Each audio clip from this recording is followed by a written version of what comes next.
Hi guys! Good morning! Welcome back to my YouTube channel. Lenny Serenga sa Kilin Lowland here in Davao City, Philippines. Ayan po yung ating mga leaf propagation.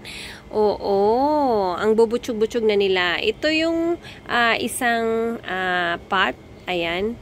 Ang dami na din. Pinagdikit-dikit natin. Ayan. So far, so good. Wala pa pong namatay na mother leaf nila ito. Wala pa po. Lahat ay very healthy. Ito yung mga leaves na kinuha natin doon sa rectangular pot kasi nag-ano ako. Pero this one, meron na. Ayan, kunin ko yan mamaya. Actually guys, pag may mga ganito na mga lanta-lanta na leaf propa, tinatanggal ko po yan kasi natatanggal naman agad. The same time, para maiwasan natin yung pagkaka-fungus-fungus nila. Oh, ayan. Tsaka at the same time, ito yung mabakanti kasi ito. Ang ginagawa ko dyan, nilalagyan ko ng bagong dahon. Kasi may space pa dito na pwedeng tubuan. So, ayan. So, ito pwede na tanggalin. Ayan. Dahan-dahan lang. Huwag masyadong madaliin. So, may dalawang space. So, medyo nakikita po yung ano niya dito. Yung parang tawag dyan. Yung parang yung side na pwede siya mag-roots. Oo. So, mamaya, lagyan ko yan ng kaunting soil para mag-roots talaga siya. Tapos, dito na space, lagyan natin ng leaf propa. Magkukuha tayo ng mga leaves. Kaso nga ito, parang na-virusan din. Ito, tatanggalan ko. May mga, yung ganito good guys. Ayan, o, yung parang buhok-buhok. O, kumakalat po yan. Tapos, namamatay yung dahon na lalanta. Kapag nababasa, nagiging ganyan. So, kailangan natin yung kunin. Ayan, o, mabalahibo siya. Kunin natin. So, isa yan sa mga struggle ko kapag nag-leaf propa ako. So, dapat sa kanila hindi basain kasi pag nababasa sila or nasobrahan ng moist, nagaganyan siya. So, sayang 'di ba? Kasi dito na side, ito na pot, may mga maraming leaf propa na tumubo na. So far naman yung kanyang kinakain lang yung leaves, yung mother leaf. Pero yung this one, hindi naman siya naaano, parang naiiwan. Pero minsan hindi maiiwasan talagang namamatay. So ayan yung ating leaf propa. Tapos guys, alam nyo, yung binitay ko, yung nandito, ayan, tubo na masyado. O diba?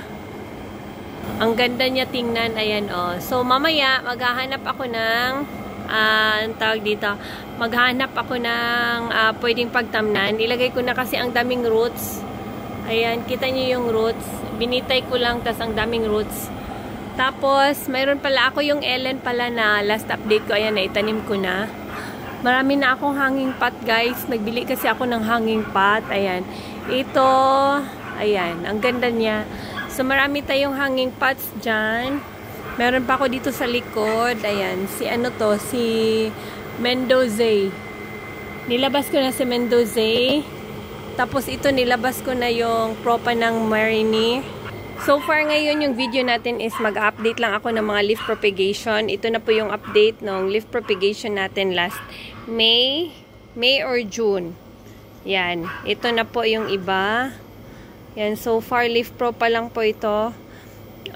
Nung dito na kami magstay, May ata kami dito nagstay, nagli-leaf propa na ako. Nag-start na ako dito. Kaya parang medyo napuno talaga yung area na to dahil sa mga leaf propagation. Mabilis lang kasi ito guys ha, June lang to. Oo, June lang. So ngayon, July tayo. So June lang ito. Ito din mga leaf propagation. Ito din, so far naman ito nasa initan na. Ulanan siya kagabi. Nabasa. So okay naman siya. Kukunin ko lang yung mga ganito talaga. Kailangan ko magkuha. Ayan, o diba? Yan. Yan. Para, ito, kagaya nito, ang ginagawa ko, yung, para yung mga ganito, matatabunan ko po yan ng soil, yung may mga ganito. Na lumalabas yung mga roots. Ayan, inaayos ko po yan para mabilis po silang lumaki. So far ito, so far so good. Tapos, ito hindi ito leaf propa. Ito yung nag-iisa kong ganito. Tapos kinat ko. Tapos yung stem niya, marami na ding tumubo para maparami natin. Okay? So, ang ganda niya. Para siyang ni-leaf propa. Hindi po. Yung propagation ko ng mga leaves niya na iba nandito. Nahalo dito. Ewan ko saan dyan. Pero ayan, tumubo. Di lang ako sure kung dito o dito. Dito. Ay, parang dito. Ayan guys. Dito pala. Sorry. Ayan. So, nandito. Tumubo na din. So, marami talaga. Ayan. Marami tayong ni-leaf propa guys. Ito si bronze. Yan. Diyan ko nilagay. Tas ito. First time ko mag-leaf propa nito. Oo. Kasi isa lang mayroon ako. So, nagtanggal ako ng dahon. Tapos, good thing, tumubo siya. Tapos, ayan. Meron pa ako dyan. Tapos, ito yung mga na-fungus na galing dito na pot before. Tapos, sinapawan ko lang ng soil. Hindi pala good na yung nagka-fungus. Sapawan mo ng soil. Tapos, akala mo mawawala lang yun. Hindi. Kumakalat siya pa rin. O kaya, pero nailigtas ko naman yung mga, ayan, tumubo na mga dahon. Ito, dalawa po yan. Ito at saka ito. Ayan. So, ito naman yung mga burro's tail. Ayan. Tapos, this one. Ayan po yung, dami nating leaf propa so far. Ayan. Tapos, ito yung medyo malalaki ng leaf propa. Ayan. Tapos, ito. Inspiring everyone sa mga nag-aalaga ng succulents. Huwag po kayo matakot magtanggal. Usually ako, nagtatanggal ako ng dahon dito sa likod. Tapos, nilalagay ko lang sa pot. Pinagdikit-dikit ko lang. At saka huwag kayong mag-mist. Kasi yung iba, before, nakakapanood ako ng vlog, sabi nila, pagkatapos maglagay-lagay ng mga dahon, mag-mist. Huwag po. Yung advice ko, huwag po kayong mag-mist. Kasi bakit nyo naman imi-mist? Iba naman yung klima natin dito sa Pilipinas. Oo, 'di ba? Hindi na kailangan ng mist-mist. Tapos ayan, ito si RZ na mayroong ghosty. Tumubo. At saka yan, tapos kagabi pala guys, pinaulanan ko yung leaf propa natin na ito. Yan. Ito, pinaulanan ko yan sa leaf propagation natin. At saka ito nilagay ko sa labas. Tapos ito yung variegated natin, nilagay ko sa labas. Tsaka ito, para kasing gusto nila ng anong tawag dito, ng, ito, leaf propa din to ha. Gusto nila ng, ang tawag doon, ulan. Umulan kasi kagabi. So, ayan, basang-basa. Tapos, ngayon, mag-ano ako kasi marami na talagang weeds. Hindi ko pa natapos yung iba. Mayroon pa talagang mga naiwan. Kailangan kasi natin kunin yung mga damo-damo kasi katagalan dumadami po sila. Ayan. Ito din, leaf propa. Dami nating leaf propagation. Ayan. Minsan, nagtatapon lang ako dito. Nilalagay ko. Minsan dito. Ayan. Ito, hindi ko na talaga naalagaan yung area na to. Pero tinatapon ko minsan dito yung mga for leaf propa. Ayan, tumubo naman. Tsaka ayan, oh. Bunutin ko na lang siguro to.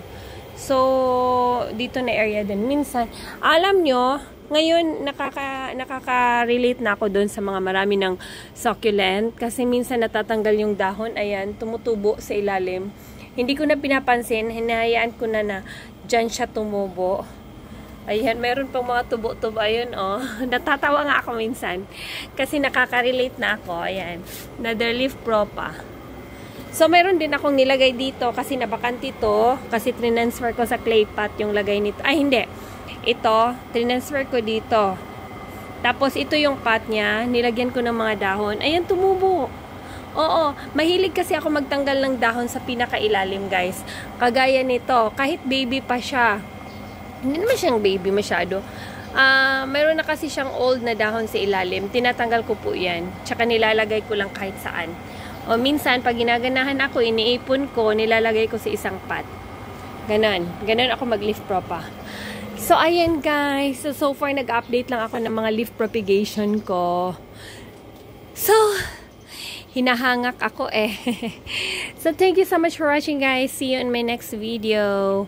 Bye! So, I'm inspiring everyone na mag-leaf propa kayo. Huwag kayong magtakot mag-leaf propagation at always remember na hindi po kayo mag-mist as much as possible kapag may mga dahon pa na buhay, huwag po kayo magdilig. Oo, yung tudong dilig. Ito kasi na salisihan lang to ng ulan kaya medyo basa. Okay lang yung ganon. Oo, basta nahahanginan po siya. Pero yung magsadya talaga ng dilig, tapos may mga mother leaf pa, yun yun po ang iwasan para magiging successful po yung leaf propagation. At the same time po, wag nyo ibilad sa mainit. Ito, hayaan ko na nabilad. Meron kasing mga dahon din na nakaka-survive, pero most of the time, yung mga sinasadya talaga natin i-leaf propagation. As much as possible, ganito lang na area po, yung parang na shade lang good siya, pero na-access niya yung, at the same time, yung environment ng init at saka yung hangin. Oo, talaga. Tsaka wag magbasa. Okay? So, thank you so much for watching. See you in my next vlog. Tsaka ito, bago ito. Dagdag ito sa mga leaf propa. So, pag may matured na naman ng mga leaves, magkukuha na naman ako. Okay? Bye-bye guys, and happy propagation time. So, see you in my next vlog. Bye!